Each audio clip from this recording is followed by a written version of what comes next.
Morning students, आज हम lesson 3 की शुरुआत करते हैं।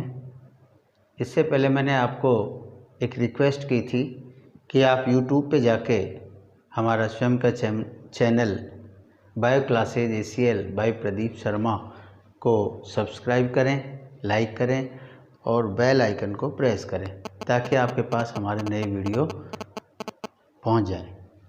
देखो बेटा, 3rd लेसन जो है वो है परागण, निषेचन और भ्रूणपोष क्या होते हैं उनके बारे में हम अध्ययन करेंगे। सबसे पहले आज टॉपिक है परागण। परागण को हम पॉलिनेशन कहते हैं।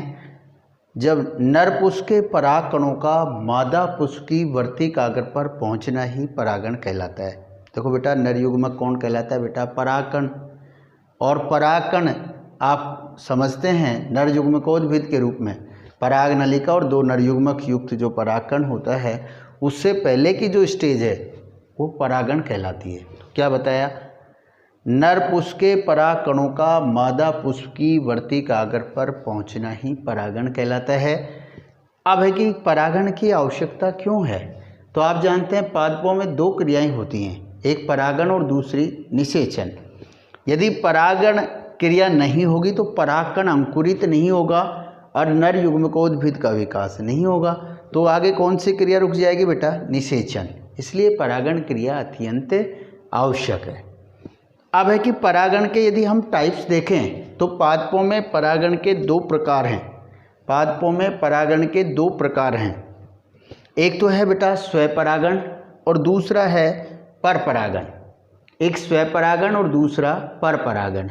स्वपरागण में क्या होता है? जब एक पुष्प के परागकण उसी पुष्प की वर्ती कागर पर या उसी पादप के दूसरे पुष्प की वर्ती कागर पर गिरते हैं तो इसे हम स्वपरागण कहते हैं। जबकि परपरागण क्या होता है कि जब एक पुष्प के परागकण दूसरे पादप के पुष्प की वर्ती कागर पर गिरते हों तो उसे हम परपरागण कहते हैं।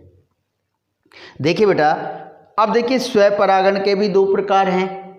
एक तो स्वक युग्मन या सहपरागण और दूसरा है बेटा सहजात युग्मन।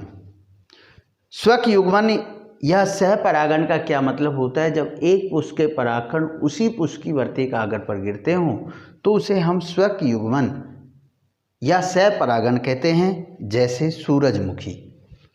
सहजात युग्मन में क्या होता है? जब एक पुष्प के परागकण उसी पादप के दूसरे पुष्प की वर्ती कागर पर गिरते हों तो उसे हम सहजात युग्मन कहते हैं, जैसे गेंदा, गुलाब। अब देखो बेटा, स्वपरागण के लिए जो पादप पुष्पों में क्या विशेषता होनी चाहिए? तो देखो बेटा, क्या अनुकूलन होने चाहिए? तो अनुकूलन यहाँ 3 बताए मैंने। स्वपरागण के लिए जो पादपों के पुष्प हैं वो द्विलिंगी होने चाहिए, अर्थात नर पुष्प भी हो और मादा पुष्प भी हो। इसके अतिरिक्त पुष्पों में समकाल पक्वता पाई जाए, कि जो द्विलिंगी पुष्प हैं उसमें समकाल पक्वता का गुण पाया जाना चाहिए। इसका मतलब नर और मादा सेम समय में परिपक्व होने चाहिए। 3rd, द्विलिंगी पुष्पों में अनुन्मीलियता का गुण पाया जाना चाहिए। अनुन्मीलियता इसका मतलब बंद प्रकृति। क्या है बेटा? कि पुष्प कैसे हों? बंद प्रकृति के हों। तो ये इस गुण के कारण उनमें स्वपरागण होगा। यदि ये गुण पाए जाएंगे तो उनमें निश्चित रूप से स्वपरागण ही होता है। अब देखो बेटा, स्वपरागण का महत्व या लाभ क्या है? तो आप देखिए कि इसमें माध्यम की आवश्यकता नहीं होती, पुष्प को आकर्षक होने की आवश्यकता नहीं होती। इसके अतिरिक्त नर पुष्प को अधिक परागकण उत्पन्न होने की आवश्यकता नहीं होती। इसके अतिरिक्त पुष्प को अतिरिक्त ऊर्जा खर्च करने की आवश्यकता नहीं होती है। इस कारण से स्वपरागण का ये लाभ है। हानि देखें तो इससे क्या हानि है? तो आप सभी जानते हैं कि इसमें उत्पादन में कमी आती है बार बार स्वपरागण के कारण।